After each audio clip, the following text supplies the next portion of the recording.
ज्या अनेक शिवभक्तांच्यावर गुन्हा नोंद केलेले आहेत त्यांनाच जबाबदार धरण्यापेक्षा तुम्ही मला जबाबदार धरा आणि माझ्यावरच गुन्हा नोंद करा. कायदा सुव्यवस्था मानणारा हा संभाजी छत्रपती आहे. मी त्यांना सारखं विचारत होतो की माझ्यावर गुन्हा नोंद झाला आहे का, आणि त्यांनी आता शेवटपर्यंत त्याचं उत्तर दिलं नाही मला.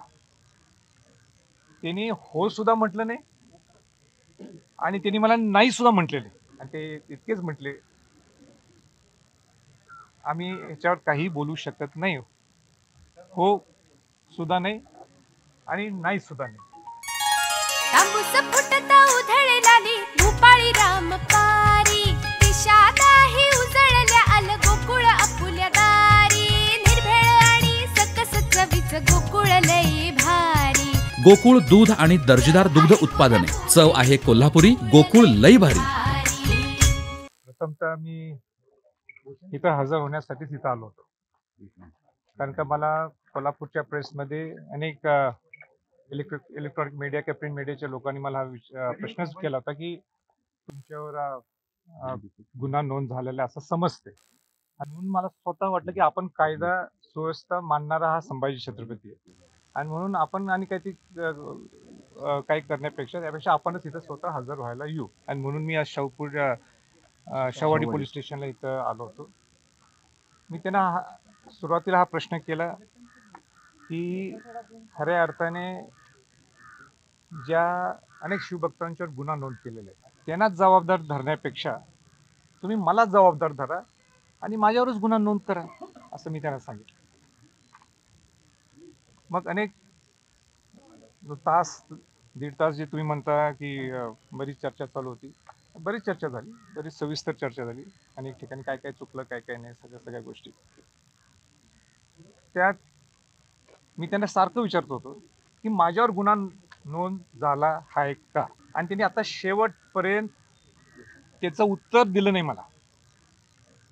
त्यांनी हो सुद्धा म्हटलं नाही आणि त्यांनी मला नाही सुद्धा म्हटलेले.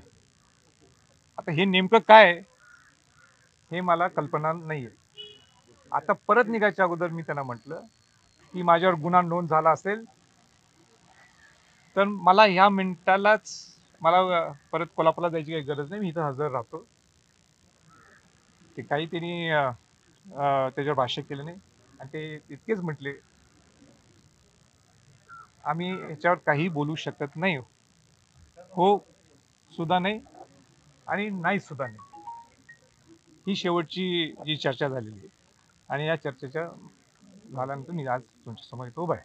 भूमिका काय निघणार आहात? विशाळगडावर अतिक्रमण काढायचं काम सुरू झाले अशी माहिती मिळते. नाही, मला सुद्धा अतिक्रमण काढण्याची माहिती मिळाली. त्यांनी सुद्धा मला सांगितलं, असिस्टंट एसपीनी सांगितलं मला की तिथं काल मुख्यमंत्र्यांनी आणि जिल्हाधिकाऱ्यांनी जो शब्द दिल्याप्रमाणे, आश्वासन दिल्याप्रमाणे अतिक्रमण विशाळगड किल्ल्यावर सुरुवात झालेली आहे काढण्याची.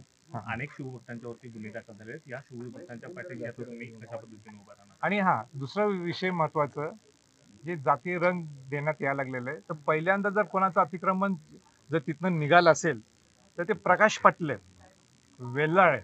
म्हणजे हे काय ठरवून केलेलं नाही, पण जे पहिले 2 अतिक्रमण निघालेत किंवा काढण्यात आलेले आहेत ते या हिंदू समाजातले लोक आहेत.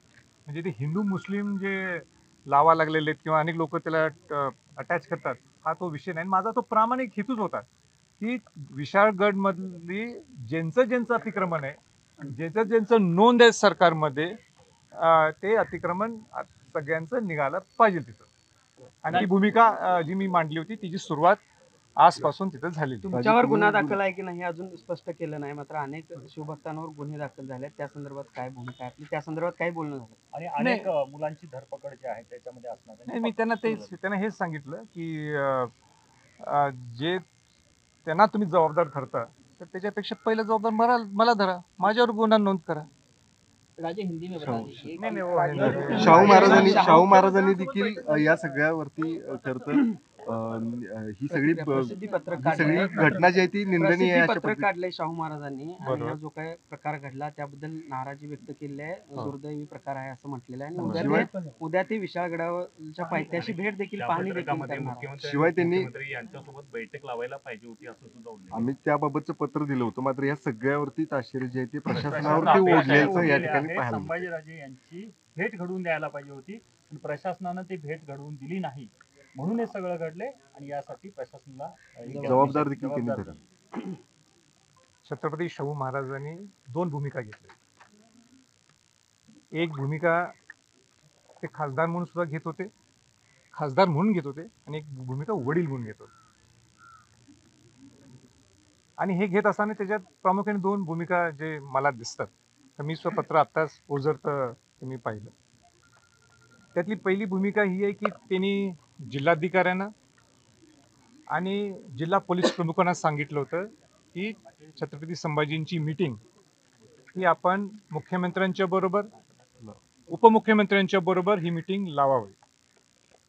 हे बरोबर आहे, हे काही चुकीचं नाही, कारण का त्या चर्चेत मी सुद्धा होतो. फोनवर आमची चर्चा झाली. मगाशी मी प्रेस कॉन्फरन्समध्ये सुद्धा म्हटलं की प्रोटोकॉलनी थोड्या गोष्टी मला बोलता येत नाहीत, त्यांच्याकडून आलाय म्हणून मी आता स्पष्टीकरण द्यायला मला काय हरकत नाही. छत्रपती शाहू महाराजांनी मला सांगितलं होतं की आपण कोल्हापूरला मीटिंग घेऊ, जिल्हाधिकाऱ्यांच्या बरोबर, जिल्हा पोलीस प्रमुखांच्या बरोबर आणि स्वतः ते खासदार म्हणून.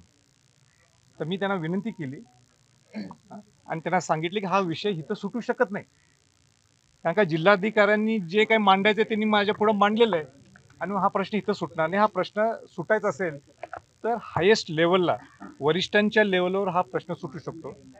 मग त्यांनीच मला विचारलं की मुख्यमंत्र्यांच्या समोर चालेल का सोडवायला, तर मी त्यांना म्हटलं की मुख्यमंत्री नुसते चालणार नाहीत, मुख्यमंत्र्यांच्या बरोबर उपमुख्यमंत्री, कारण का ते गृहमंत्री आहेत, ते सुद्धा तिथं पाहिजे. अशाच नवनवीन अपडेट पाहण्यासाठी आमच्या KK न्यूज चॅनेलला सबस्क्राईब करा.